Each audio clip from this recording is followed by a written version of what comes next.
When little Holly Morgan sent a message to her father in heaven, she received an unusual and moving response. A paternal figure is very important in a girl's life, serving as a guide to help her flourish and become a strong and courageous woman. Nigel, her father, was the perfect example of this. He was the kind of father that little girls dream of, sharing a remarkable bond with his daughter. Even though he was a war veteran, he was a traditional man who also understood family values. Nigel never missed an opportunity to tell Holly that she would always be his little princess. They did all sorts of things together, played, watched movies, and talked about almost everything under the sky. When they were outside, they even held hands, which was adorable. Nigel was also a man of integrity and honesty, having fought in various wars because he understood the importance of compassion, kindness, and love, and he taught all these values to Holly. You will soon see how this thoughtful young girl made use of everything she learned from her father. Later in 2018, Nigel became a civilian and was happy to now have more time to spend with his family. In fact, in his mind, he had a long list of things he wanted to do with his daughter. Unfortunately, bad things sometimes happen when we are enjoying a beautiful new beginning. It was at this time that Nigel received a diagnosis of bronchopneumonia, a disease that took away all those beautiful plans. He didn't even get to realize a single one. You see, most fathers want to do small things for their daughters, like giving them flowers, asking them to be careful during their nights out, and especially walking their little girl down the aisle, telling her, "You are the most beautiful bride I have ever seen." All this and much more was Nigel's dream, but unfortunately, he didn't even get to see his daughter become a teenager. A few months after battling the disease, Nigel died, leaving behind his wife and his beloved daughter. For little Holly, this was a tremendous loss at such a tender age. She had to come to terms with the fact that she no longer had a father figure in her life, and while most 6-year-olds might not understand what this means, Holly does. She wasn't afraid to express her sorrow, but she didn't let it overwhelm her. Despite her age, she understands what happened and shows great resilience. She still always talks about her father and the things they shared, the activities they did together, the games they played, and the important thing he explained to his mother were lessons Colin learned from his father, to show love to people not only through words but also through meaningful and thoughtful actions. Now that his father was no longer here, she decided to declare her love for him in an incredible way, regardless of the fact that Nigel was now in heaven. She just wanted him to know that she was always thinking of him, forever and ever. That year, on Christmas Eve, she asked her mother, Laura, if she could send a balloon to Dad in heaven. Laura, being understanding, agreed. For the next 2 years, they decorated a beautiful balloon with the logo of Nigel's favorite football team and released it into the sky. What a comforting gesture, isn't it? But wait until you see what this little angel did next. As Nigel's 47th posthumous birthday approached, Ollie wanted to do something special for her father once more. She then asked the sky if it could send a birthday card to heaven. It was an odd idea, and if one thinks about it, quite the health and safety hazard when the storm hit. Seizing the opportunity, Ollie wrote a beautiful message, and sure enough, on the envelope she wrote, Dad in heaven. Then they went to the post office. Once there, the little girl's decision moved everyone, and they knew they had to reward her effort in their own way. What they didn't know was that this would mean the world to the clever 6-year-old girl. In executing their plan, they told Holly that the card needed a special stamp since it was going to heaven. They asked the little girl to write her address so they could let her know when they had delivered the letter. The mother and daughter then went home, almost forgetting about the letter. But just at that moment, they received the perfect surprise. A few days later, Ollie and her mother received mail that they weren't expecting. Curious, she quickly opened it and her mother read it to her as they lay in bed. While we deliver your mail, we encountered some difficulties. We just wanted to take this opportunity to reach out and tell you how we managed to deliver it to your father in heaven. It was a challenge, to say the least. After avoiding stars and other galactic objects on the way to the sky. However, 60% of your letter addressed to your father was successfully delivered. The priority of Royal Mail is to ensure that their customers' mail is delivered in complete safety. We understand how important your mail is to us, and we will continue to do everything in our power to ensure its delivery to paradise safely. After her mother finished reading to her, the little girl was over the moon. She was thrilled, and Laura could only thank the courier company. Even though Ollie still had to cope with the loss of her father, Laura thought that receiving letters had accelerated her healing process.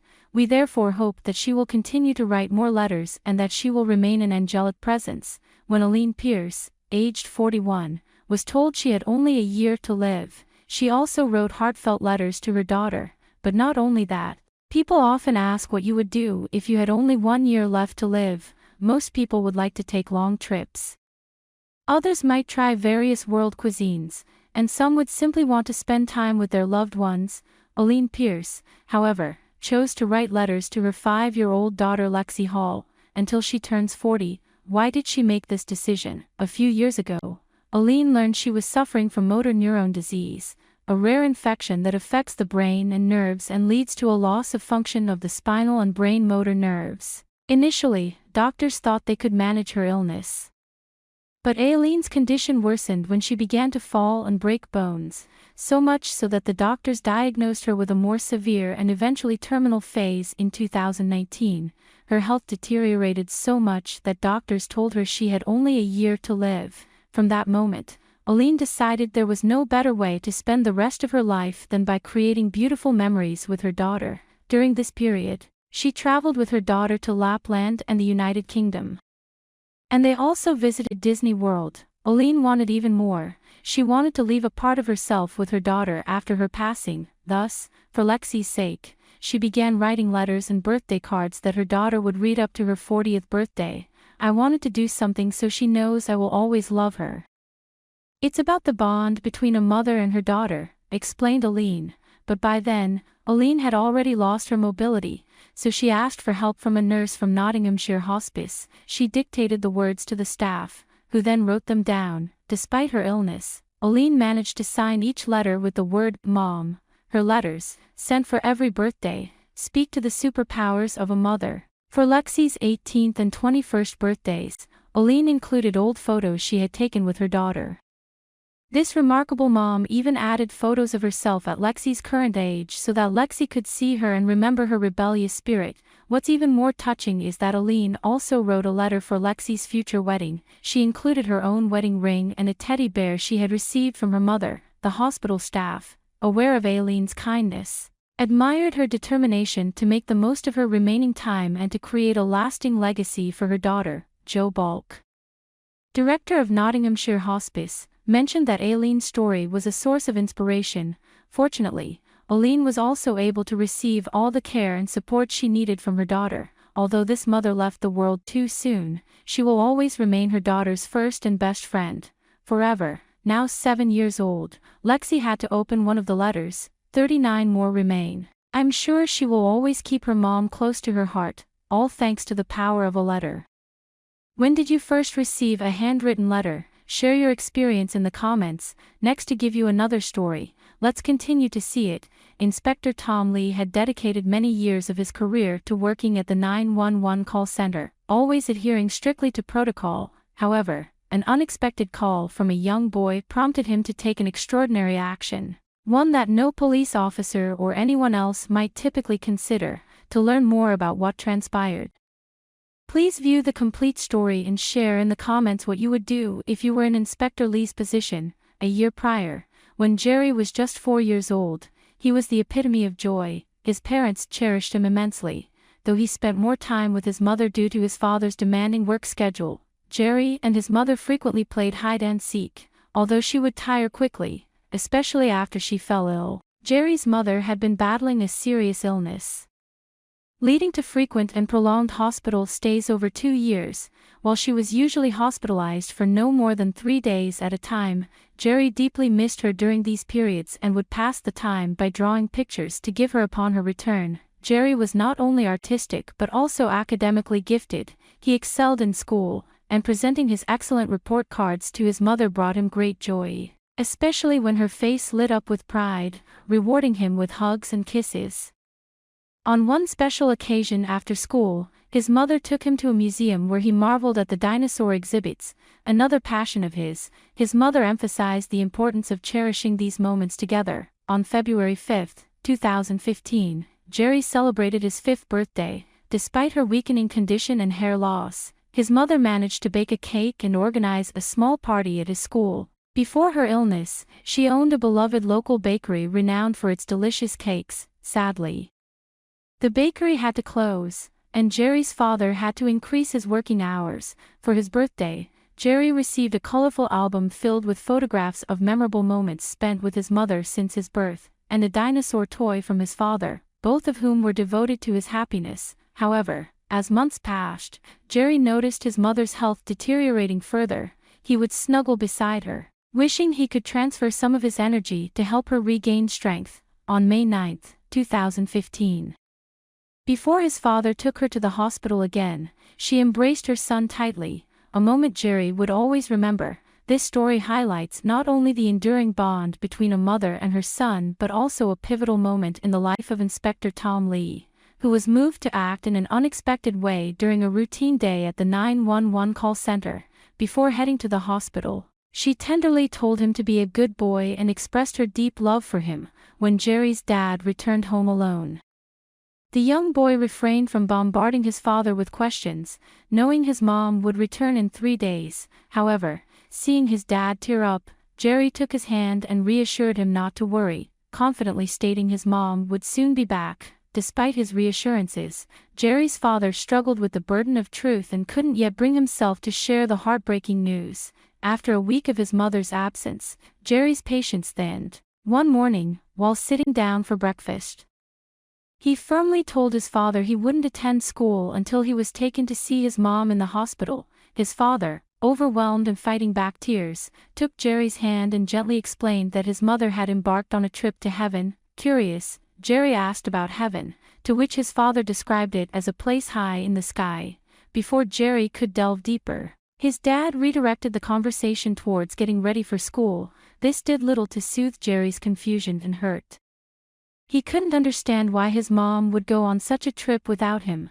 Throughout the school day, his mood was somber, and although the teachers were aware of his mother's passing, they mistakenly thought Jerry knew as well. His confusion became apparent when he innocently asked his teacher how he could travel to heaven to see his mom. The teacher, holding back her own tears, explained that heaven was far beyond reach. As weeks passed, Jerry clung to photographs of his mom, staring at them daily to keep her image vivid in his memory. One evening, while watching TV with his dad, Jerry saw a news segment about a mother reunited with her son through the help of authorities. This ignited a flicker of hope in him. Waiting for his dad to fall asleep, he mustered the courage to dial 911. Startled by the response from an older dispatcher, Jerry hung up but dialed again. This time, he shyly inquired if the officer could help find his mom. The officer, taking the call seriously, asked for descriptions, and Jerry, closing his eyes, vividly recalled his mom wearing a pink scarf and a blue dress the last time he saw her. The policeman noted down the details, sensing the gravity of the young boy's earnest request. Jerry, a young boy grappling with the loss of his mother, approached Officer Tom Lee with a heart-wrenching question about where he last saw his mom. Jerry recounted how she had been at home before she went to the hospital and never returned, with his father gently telling him that she was now in heaven. Desperate for a way to connect with her, Jerry sought help from the officer on how he could reach heaven too. Pausing to absorb the heavy reality of the situation, Officer Tom Lee felt a profound sense of empathy for Jerry. The boy's innocent query about his mother tore at his heartstrings. Tom Lee, faced with the delicate task of addressing Jerry's grief, decided against diving into the harsh truths about death. Instead, he thought of a compassionate alternative that would respect Jerry's feelings. With a gentle voice, Officer Lee suggested to Jerry that he could communicate with his mother by writing letters to her and attaching them to balloons. He explained that the balloons would ascend into the sky and deliver his messages to her. He reassured Jerry that his mom could receive these messages and perhaps, in her own way, send her love back to him. Moved by the officer's suggestion, Jerry committed himself to this new ritual. Using the coins he had saved, he bought numerous balloons from a nearby park. Each day, he would write heartfelt notes to his mother, sharing details of his day or simply expressing his longing for her to come home. He would attach these notes to the balloons and watch as they floated away, hoping they reached her. Jerry's father, still enveloped in his own grief, hardly noticed the growing collection of balloons. Meanwhile, Jerry continued this practice diligently, each day drawing pictures and writing messages filled with the innocence of his longing. He spent hours by the window after releasing the balloons, watching the sky intently, half expecting a reply written among the clouds. A month passed without any response, leaving Jerry to wonder why his mother hadn't replied to his messages. His hope of hearing from her began to wane, but his resolve to reach out remained unshaken. One day, instead of heading to school, Jerry decided to visit the police station to speak to the 911 man, who had initially helped him. Upon arriving, the officers were taken aback to see such a young boy enter the station so bravely. Jerry queried about the 911 operator, but was informed that the call center was located elsewhere and reaching it would require him to take 2 buses. Faced with this new challenge, Jerry stood at a crossroads. Would he take the risk and venture out in search of answers, or would this journey be too much for a boy so young? His determination to find a connection to his mother was clear, but the path he would choose remained uncertain. Jerry returned to school and fibbed to his teacher, claiming that his father was dealing with car troubles. After classes, he patiently waited for his father to pick him up. Once home, Jerry embraced his dad tightly, whispering reassuringly in his ear that everything would soon be all right. Later that night, after his father had gone to bed, Jerry tiptoed into his parents' bedroom. He knew exactly where his father usually left his pants. With the wallet invariably tucked in the back pocket, carefully, Jerry extracted the wallet and removed some cash. His father, exhausted from a long day's work, slept soundly through it all, unaware of his son's actions. With the money in hand, Jerry slipped out of the house. His mission was to locate the 911 office to speak directly with the officer who had told him he could communicate with his mother in heaven through letters. Jerry was determined to confront the officer face to face and seek answers as to why his mother hadn't replied to his letters. The streets were eerily quiet, illuminated only by the sparse streetlights, which gave Jerry just enough confidence to proceed alone. As he waited at a deserted bus stop, the night sounds of barking dogs and chirping crickets and frogs added an unnerving backdrop to his venture. Suddenly, a man with baggy clothes and a heavily bearded face appeared across the street. Staring intently at Jerry, paralyzed with fear, Jerry was about to flee when a police car pulled up beside him. The officers inquired about what a young boy like Jerry was doing out so late by himself. As Jerry explained his quest to find the 911 office, the mysterious man vanished into the night. One of the officers, a woman, was deeply moved by Jerry's story and tearfully urged him never to venture out alone again. Curious, Jerry asked why she was crying. The officer shared a painful truth with him. Sometimes, those we love pass away to heaven and cannot return, though they remain watchful over us and listen to our words. Despite understanding this, Jerry's heart still ached to hear his mother's voice just once more. The compassionate officer, seeing the boy's distress, asked if Jerry's father knew of his nighttime escapade. This question prompted Jerry to reflect on his relationship with his father and the importance of their bond. Especially during such challenging times, Jerry had always cherished a shoebox his mother left for him, which contained a camera and a photo album. His mother had given him specific instructions, telling him to only open the box and explore its contents when he turned 13. As his birthday approached, Jerry was filled with anticipation. Upon finally reaching this milestone, he opened the box to find not only photographs but also videos of his mother. The discovery provided him with a precious connection to her, one that was further enhanced by the background music that played, adding an emotional depth to his experience. Do you have any thoughts after hearing this story? Tell us in the comment section. Next, to give you another story, let's continue to see it. On a serene and cloudy day within the peaceful bounds of a meticulously maintained cemetery, Humphrey, a senior citizen, was making his customary Sunday pilgrimage to his wife's grave. As he grieved, a mysterious woman nearby caught his attention, a stranger he had never seen before. Surprisingly, he heard her murmur an apology, which only deepened his curiosity about her presence. Like every Sunday, Humphrey's visits were bittersweet, filled with both joy and sadness. Yet, this Sunday was different. After parking his car and having a brief chat with the gardener, Humphrey, holding a bouquet, walked towards the grave. As he smelled the flowers, his eyes unintentionally caught sight of the strange woman by his wife's grave.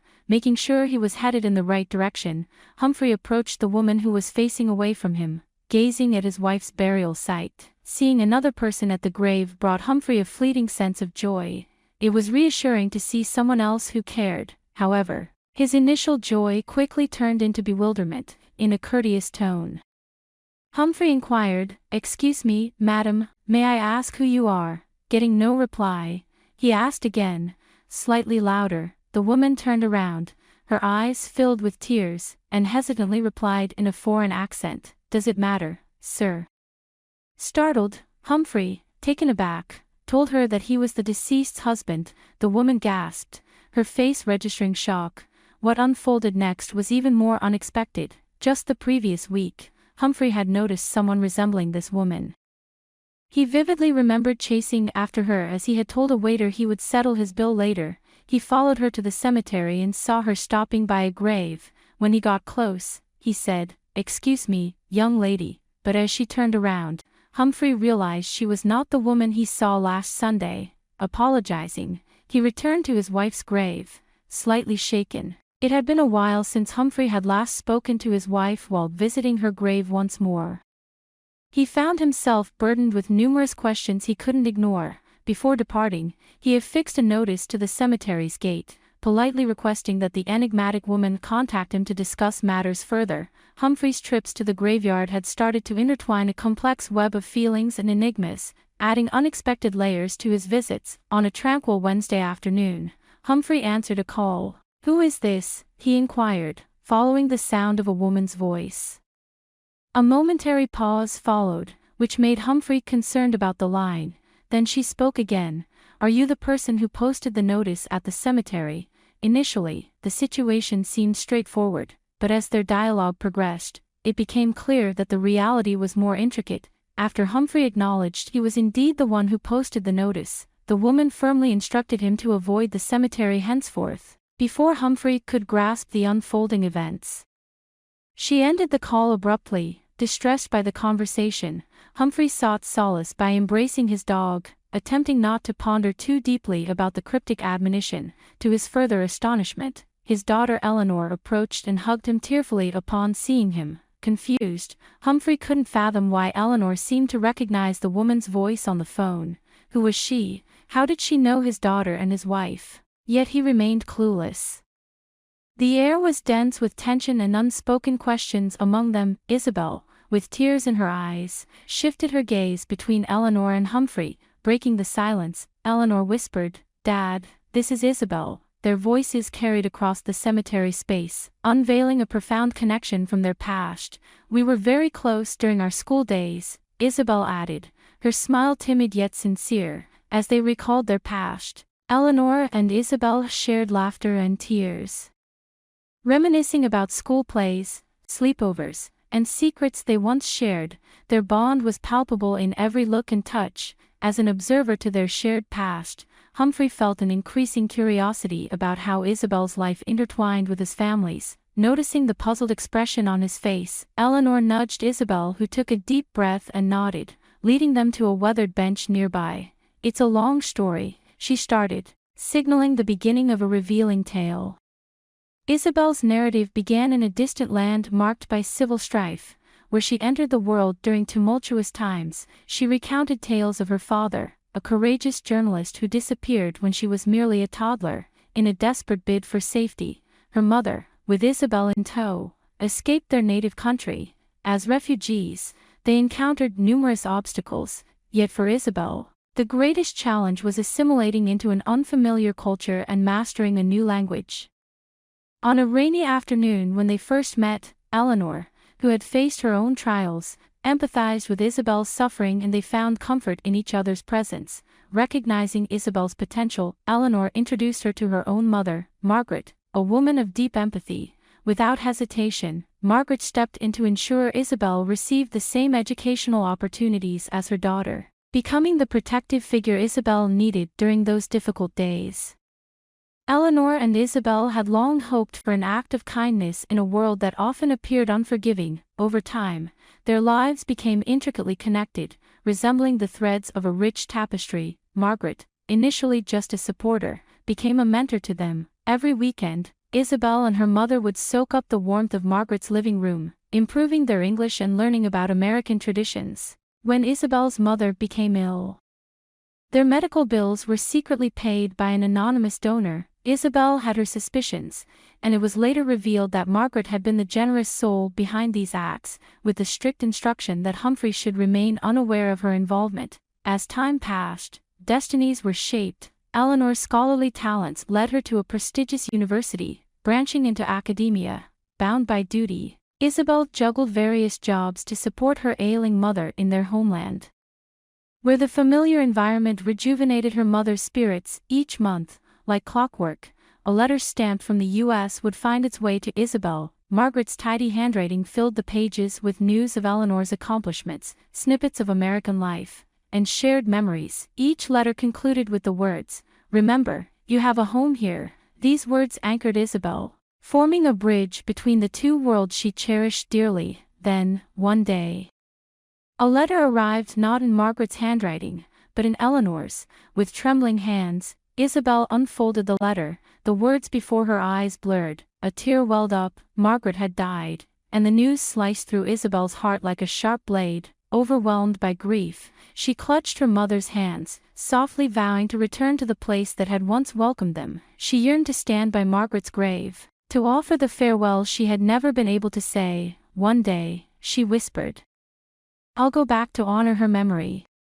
As years passed, Isabel dedicated herself to saving money for her journey to the U.S. Each coin she saved brought her closer to fulfilling her heartfelt promise. When she finally set foot on American soil again, a flood of emotions overwhelmed her. The city's familiar hustle and bustleness struck her as both startlingly new and deeply familiar. Amid her sadness, a hopeful opportunity arose. Isabel and Eleanor, connected by past memories, decided to reconnect and strengthen their relationship. They shared laughter, reminisced about old times, and envisioned their future, realizing that maintaining their connection would also preserve Margaret's spirit, fulfilling her silent desire. Motivated by a life rich in acts of love, Humphrey, Eleanor, and Isabel came together to create Margaret's Haven. This foundation was established to support immigrants by offering resources, guidance, and kindness, just as Margaret had once offered them. During the unveiling of the foundation's plaque, all who attended were touched deeply by Margaret's lasting influence, confident that her legacy would continue to impact many lives, just as it had theirs. As days turned into months, the piercing pain of their loss softened into a profound gratitude for the new relationships that had flourished. Humphrey, who had initially been consumed by his solitude and sorrow, found solace in the warmth, understanding, and love provided by Eleanor and Isabel, who embodied Margaret's compassionate spirit. Time relentlessly moved forward, and Humphrey's once jet-black hair now bore streaks of silver, his pace slower, but his spirit as lively as ever. Surrounded by love, he treasured every moment with Eleanor and Isabel. Their presence gently reinforced Margaret's lasting legacy, a legacy that continued to inspire and heal, just as she had in life. Do you have any thoughts after hearing the above 3 stories? Tell us in the comments section. We'd like to hear your thoughts. That's all for today's story. Please subscribe and give a thumb up. See you next time.